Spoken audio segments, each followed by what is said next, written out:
Everybody, this is Kelly of Roho Chief Clothing, and this is my Instagram, as you see here. And when you look here, I'm going to click on the link. It will say creator Kelly _ McAlpine. That's to my personal Instagram account. But right here it says follow link to my YouTube, Facebook, and clothing below. So I'm going to click on this link right here. Okay, so click on here. It will take you to the store. Click right here. And then you'll see you can get my logo.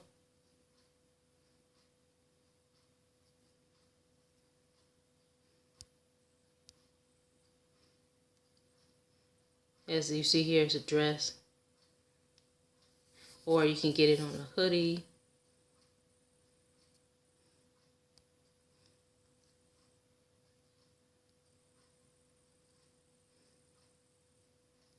Okay. Then I also have stuff for kids as well. I go back.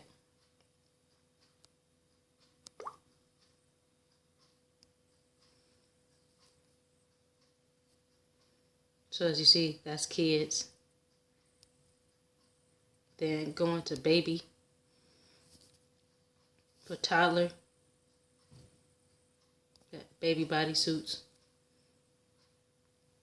So if you want your baby to have, my logo, show pride, for your baby to, to have it on as well, to match you, to match your swag, I got it here for you.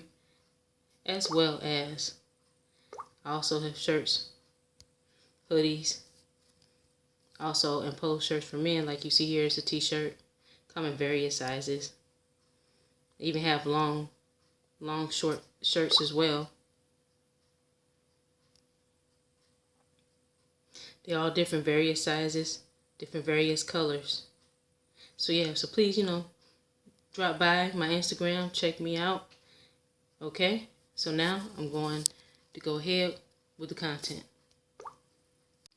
Okay, so now we're going to talk about lobsters and crabs. And as you know, these are things that the American Indians were capturing for food, and now they are considered as a delicacy of fine dining. And you have to spend a lot of money in order for you to get a plate of crab legs or of lobsters. So let's get into it and see what they have to say. So this was originally published on June 15, 2011. It says a taste of lobster history in honor of National Lobster Day. Check out these shell-shocking facts about one of America's most beloved crustaceans. It says when the first European settlers reached North America, lobsters were so plentiful that they would reportedly wash ashore in piles up to 2 feet high. Their bounty made them a precious source of sustenance during hard times and gave them a nasty reputation as the poor man's protein. It says Native Americans, as we know, it's supposed to be American Indians, used lobsters to fertilize their crops and bait their fishing hooks. They also ate the abundant crustaceans, preparing them by covering them in seaweed and baking them over hot rocks. According to tradition, this cooking method inspired the classic New England clam bake. Okay, so I'm going to stop it there, and if you guys would like to read more about it, I'm going to have the link below. In this article, as you see it, it says Smithsonian Insider bringing you everything under the sun. Okay, allegedly, right? So it says American Indians, colonists, had healthy appetite for crabs, study shows. In Anthropology, Marine Science, Research News, Science, and Nature. It was originally published on February 2nd, 2015 by John Barat, I guess that's how you pronounce it. It says Native Americans, as we know, American Indians, use that instead, okay? And it says in America's early colonists ate many more blue crabs than modern researchers previously thought. According to a team of scientists studying crab remains unearthed at an archaeological sites in the Chesapeake Bay area, because so very few crab shells have been recovered in archaeological digs in the mid-Atlantic, anthropologists and others have long assumed that crabs were eaten rarely, if at all, by Native Americans or colonists there. Now, a comprehensive review of 93 archaeological sites across the Chesapeake Bay dating back to 1200 BC has turned up evidence showing quite the opposite.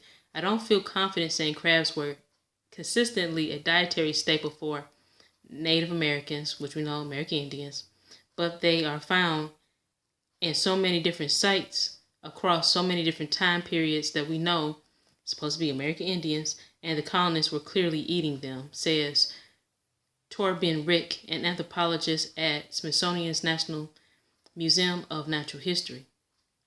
It says Rick was the lead author of a recent paper on the subject in the Journal of Archaeological Science. Then they show a picture. It says George Washington himself may have dined on blue crabs. Blue crab remains have been found in a wide variety of archaeological sites, including at Washington's Mount Vernon estate. Interesting. It says the researchers found little mention in archaeological studies of the remains of the blue crabs in the Chesapeake region, says Mount Ogborn, a crab ecologist at the Smithsonian Environmental Research Center and co-author of the paper. Initially, when we began reviewing Chesapeake sites, we thought we might find 100, if lucky, 200 pieces of crab remains and claws to work with, but it turned out there is a lot out there than we had expected. And it says, as the paper reveals, by looking into the museums and other repositories, we identified and evaluated more than 900 crab remains. Okay? So, that's what we're just going to go ahead and leave it at that.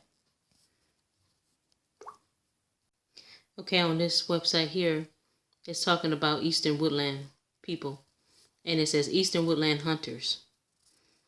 Okay, so it says the Algonquian people of the Eastern Woodlands were hunters-gatherers, meaning they relied on edible plants and hunting wild animals as their main source of food. And here you see a picture of tobacco. And it says they were too far north to rely solely on horticulture. However, the Micmacs grew tobacco, the Ottawa, the Abenaki, the Algonquian grew corn, beans, and squash. It says hunting. It says the people of the Eastern Woodlands became very skilled hunters and fishermen because they lived in forest areas and usually close to water. During the winter, when the lakes were frozen over, were spent hunting large game and trapping small animals.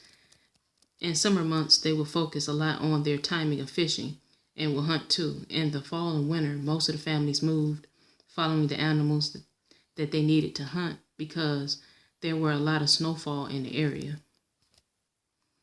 Skipping down, it said the animals that they hunted were raccoons, bears, squirrels, beavers, moose, seal, the caribou, and the whale.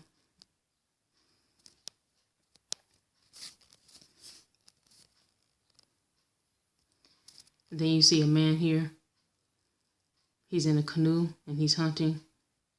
He has some sort of like stick in his hand that he's using in order to fish with.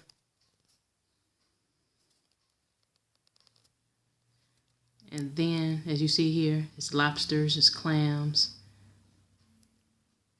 And they're saying the roles of men and women. It says in the Eastern Woodland society, it was solely the man's responsibility to hunt and fish. The women were in charge of farming, if they did any, and gathering various wild berries, nuts, tubers, and other plants to eat from nearby forests. It says around the Great Lakes region in Ontario, the women also harvested wild rice in the fall and maple sap in the spring to make maple sugar. Along the coastal region, it was the women's responsibility to collect shellfish and mussels from the ocean. They would then have clam bakes, where they ate clams, oysters, lobsters, mussels, and other shellfish wrapped in seaweed and cooked over a fire pit.